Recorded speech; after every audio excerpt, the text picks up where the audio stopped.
Perimenopause stole my sleep until I did this. You've tried teas, melatonin, no screens after 8. You're still wide awake at 3 a.m. I've lived this. Night sweats, anxiety, and waking up like I've never slept, all while trying to function like a normal human. I get it. But what if your body isn't broken? It's just speaking a language you haven't learned yet. In this video, I'll show you the real reasons perimenopause is wrecking your sleep and what finally helped me rest through the night. Let's dive in. So the sleep lies we've been sold. Let's talk about the lies, because honestly, most of what we've been told about sleep during perimenopause doesn't work anymore. We hear you need to just get 8 hours. We've heard it forever, right? You need 8 hours of sleep to be healthy, but no one tells you what to do when your hormones won't let you that happen. Well, let me tell you, you're not lazy. You're not doing it wrong. You're just in a season where your body's rhythm is rebuilding. And we also hear, take melatonin, that'll fix it. For some people maybe, but in perimenopause, melatonin isn't the root issue. The real problem is usually cortisol, stress, blood sugar, and your body being in high alert at all the wrong times. So adding melatonin without fixing the root, it's like putting a Band-Aid on a fire. We also hear, well, you just need better sleep hygiene. Now listen, I love a good wind down routine, but sometimes you've done all the things, such as no screens, lavender oils, tea, soft lights, and you are still staring at the ceiling at 2:47 a.m. This is not about your bedtime routine. This is about your internal system being out of sync. And lastly, we have heard, you're just stressed. This one drives me nuts, you guys. Yes, stress is real, but saying you're just stressed dismisses what perimenopause is actually doing in your body. This is biological, chemical, and spiritual. And we need more than bubble baths and journaling to feel safe enough to rest. So yeah, we've been sold a lot of oversimplified advice, but here's the truth. Your body is not failing. It's just trying to adjust to a new season.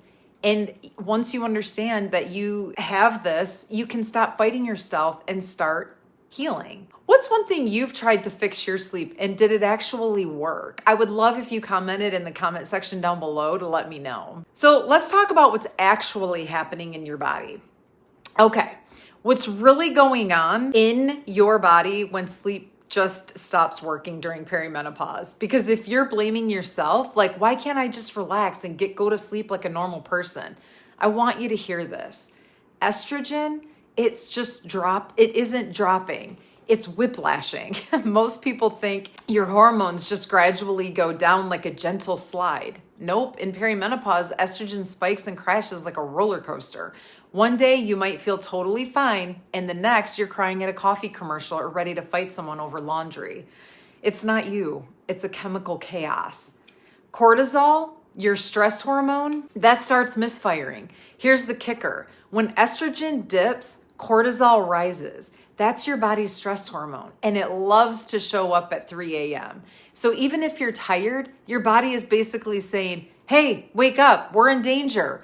Except you're just in bed, but your heart's racing, your mind's spinning, and your sleep gone. Adrenaline kicks in, even for tiny stress. And don't get me started on adrenaline during perimenopause. Your body starts overreacting to literally everything. A little worry, boom, adrenaline. Your body's like, better get ready to run from a tiger. It's exhausting, but again, not your fault. It's hormonal.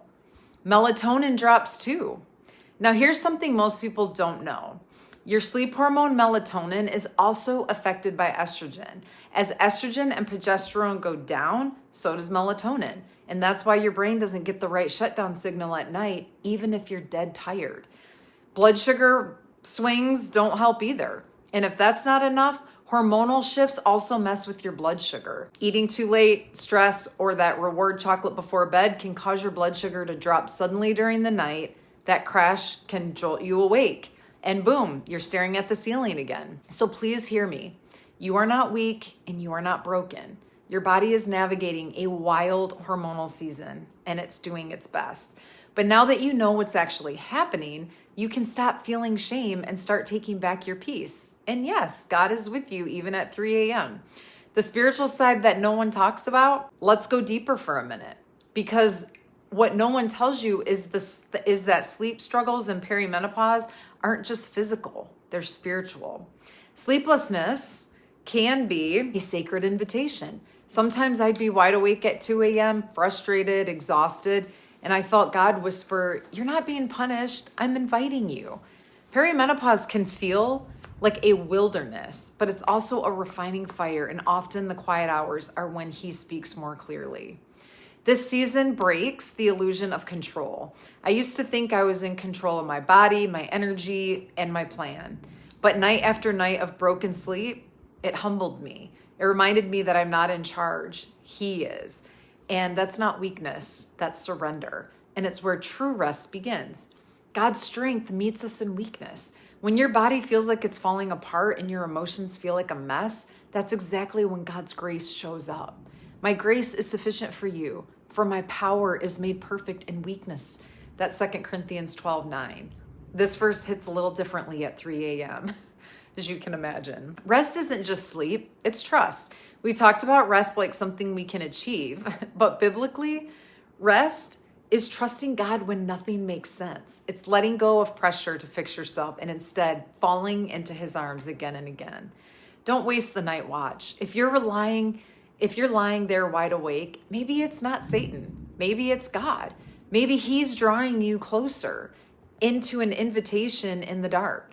Don't waste the night watch. Bring your thoughts, your fears, your exhaustion to Him. Even if you don't sleep, you can still find peace. And what finally helped me sleep again? My personal mix of physical and spiritual routines that actually worked.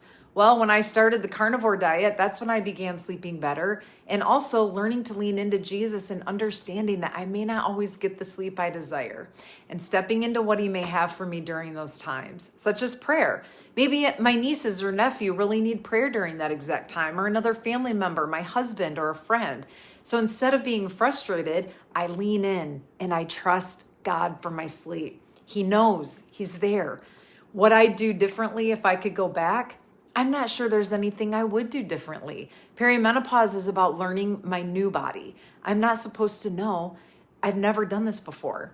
However, I do want to learn and share with the world, so maybe it can help someone else struggling to figure it out a little bit faster and to know that you're not alone. So yeah, we have been sold a lot of oversimplified advice, but here's the truth. Your body isn't failing. It's just trying to adjust to a new season. And once you understand it, you can stop fighting yourself and start healing. If this gave you clarity or comfort, would you give it a like and a thumbs up? It helps more women find peace in a messy season. And if you're still feeling overwhelmed, go watch this next. Faith that doesn't flinch, even when life breaks you. It'll help you rebuild from the inside out. Thanks for watching. Love you. Bye.